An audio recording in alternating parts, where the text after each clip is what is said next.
Thought Vibration, or the Law of Attraction in the Thought World, by William Walker Atkinson. Chapter 1. The Law of Attraction in the Thought World. The universe is governed by law, one great law. Its manifestations are multiform, but viewed from the ultimate, there is but one law. We are familiar with some of its manifestations, but are almost totally ignorant of certain others. Still, we are learning a little more every day, and the veil is being gradually lifted. We speak learnedly of the law of gravitation, but we ignore that equally wonderful manifestation, the law of attraction, in the thought world. We are familiar with that wonderful manifestation of law, which draws and holds together the atoms of which matter is composed. We recognize the power of law that attracts bodies to the earth, that holds the circling worlds in their places. But we close our eyes to the mighty law that draws to us the things that we desire or fear, that makes or mars our lives. When we come to see that thought is a force, a manifestation of energy, having a magnetic-like power of attraction, we will begin to understand the why and the wherefore of many things that have heretofore seemed dark to us. There is no study that will so well repay the student for his time and trouble as the study of the workings of this mighty law of the world of thought, the law of attraction. When we think, we send out vibrations of a fine ethereal substance, which are as real as the vibrations of manifesting light, heat, electricity, and magnetism. That these vibrations are not evident to our five senses is no proof that they do not exist. A powerful magnet can send out vibrations and exert a force sufficient to attract to itself a piece of steel weighing 100 pounds. But we can neither see, taste, smell, hear, nor feel that mighty force. And these thought vibrations likewise cannot be seen, tasted, smelled, heard, nor felt in the ordinary way. Although it is true, there are on record cases of peculiar persons sensitive to psychic impressions who have perceived powerful thought waves, and very many of us can testify that we have distinctly felt the thought vibrations of others, both whilst in the presence of the sender at a distance. Telepathy and its kindred phenomena are not idle dreams.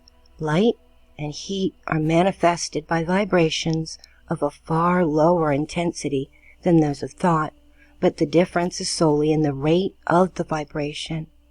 The annals of science throw an interesting light upon this question.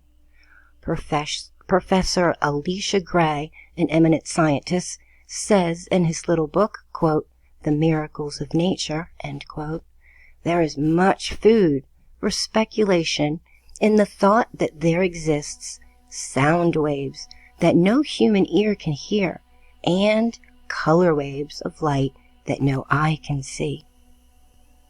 The long, dark, soundless space between 40,000 and 400 trillion vibrations per second, and the infinity range of beyond 700 trillion vibrations per second, where light ceases, in the universe of motion, makes it possible to indulge in speculation.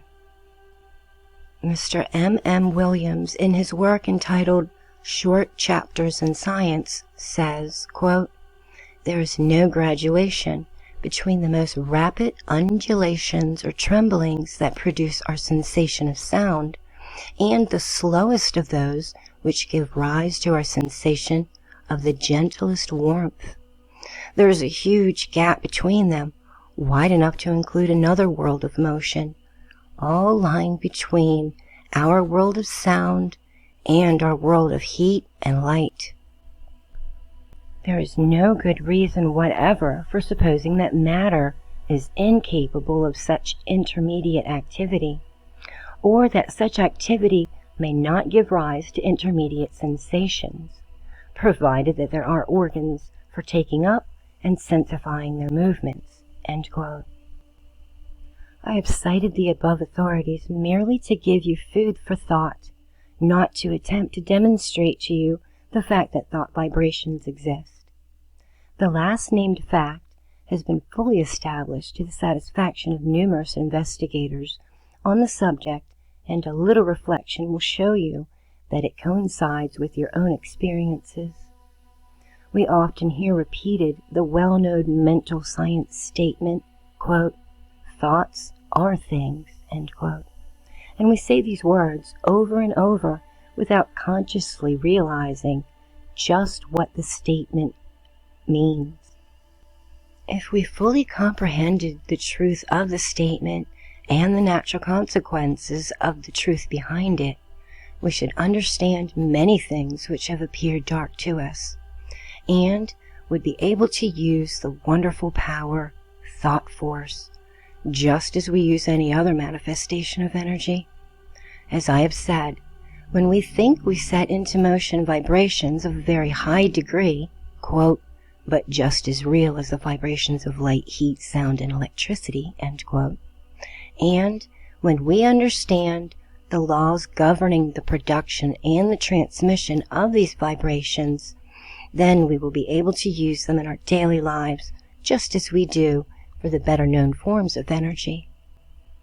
That we cannot see, hear, weigh, or measure these vibrations is no proof that they do not exist. There exists waves of sound which no human ear can hear, although some of these are undoubtedly registered by the ear of some of the insects, and others are caught by delicate scientific instruments invented by man. Yet there is a great gap between the sounds registered by the most delicate instrument and the limit which man's mind, reasoning by analogy, knows to be the boundary line between sound waves and some other forms of vibration. And there are light waves which the eye of man does not register, some of which may be detected by more delicate instruments, and many more so fine that the instrument has not yet been invented which will detect them. Although improvements are being made every year, and the unexplored field gradually lessened. As new instruments are invented, new vibrations are registered by them, and yet the vibrations were just as real before the invention of the instrument as afterward. Supposing that we had no instruments to register magnetism, one might be justified in denying the existence of that mighty force, because it could not be tested, felt, smelt, heard, seen, weighed, or measured.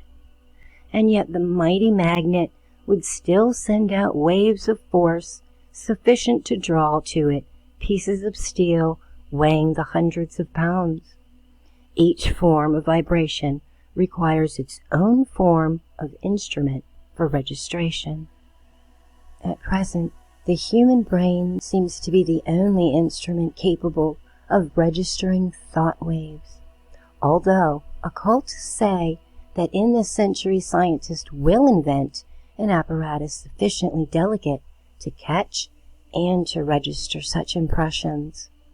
And from present indications, it looks as if the invention named might be expected at any time. The demand exists and undoubtedly will soon be supplied. But to those who have experimented along the lines of practical telepathy, no further proof is required than the results of their own experiments. We are sending out thoughts of greater or less intensity all the time, and we are reaping the results of such thoughts. Not only do our thought waves influence ourselves and others, but they have a drawing power. They attract to us the thoughts of others, things, circumstances, people, quote, luck, in accord with the character of the thought uppermost that is in our mind. Thoughts of love will attract to us the love of others, circumstances and surroundings in accord with the thought, people who are of that same thought. Thoughts of anger, thoughts of hate, envy, malice, and jealousy will draw to us the foul brood of kindred thoughts emanating from the minds of others, circumstances in which we will be called upon to manifest these vile thoughts, and will receive them in turn from others, people who will manifest in harmony, and so on. A strong thought, or a thought long continued, will make us the center of attraction for the corresponding thought waves of others. Like attracts like in the thought world. As ye sow, so shall ye reap. Birds of a feather flock together in the thought world. Curses, like chickens, come home to roost, and bring their friends with them. The man or woman who is filled with love sees love on all sides and attracts the love of others. But the man filled with hate in his heart gets all the hate that he can stand. The man who thinks fight generally runs up against all the fight that he wants before he gets through with it all. And so it goes. Each gets what he calls for over the wireless telegraphy of the mind. The man who rises in the morning feeling, quote, grumpy, usually manages to have the whole family in the same mood even before the breakfast is over. The, quote, nagging woman or man generally finds enough to gratify them in their nagging propensity during the day. This matter of thought attraction is a serious one, and when you stop to think of it, you will see that a man really makes his own surroundings, although he blames others for it. I have known people who have understood this law to hold a positive, calm thought and be absolutely unaffected by the inharmony surrounding them. They were like the vessel from which the oil had been poured on the troubled waters. They rested safely and calmly whilst the tempest raged around them. One is not at the mercy of the fitful storms of thought after he has learned the workings of the law.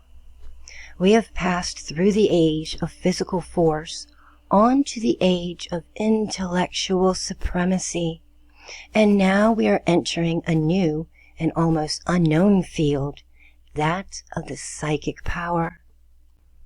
This field of energy has its established laws as well as have the others, and we should acquaint ourselves with them, or we will be crowded to the wall, as are the ignorant on the plains of effort. I will endeavor to make plain to you the great underlying principles of this new field of energy, which is opening up before us, that you may be able to make use of this great power and apply it for legitimate and worthy purposes, just as men are using the steam, electricity, and other forms of energy today. End of Chapter 1, The Law of Attraction in the Thought World. So watch this playlist for Chapter 2, Thought Waves and Their Process of Reproduction. Until the next time, always remember, love yourselves and love each other unconditionally.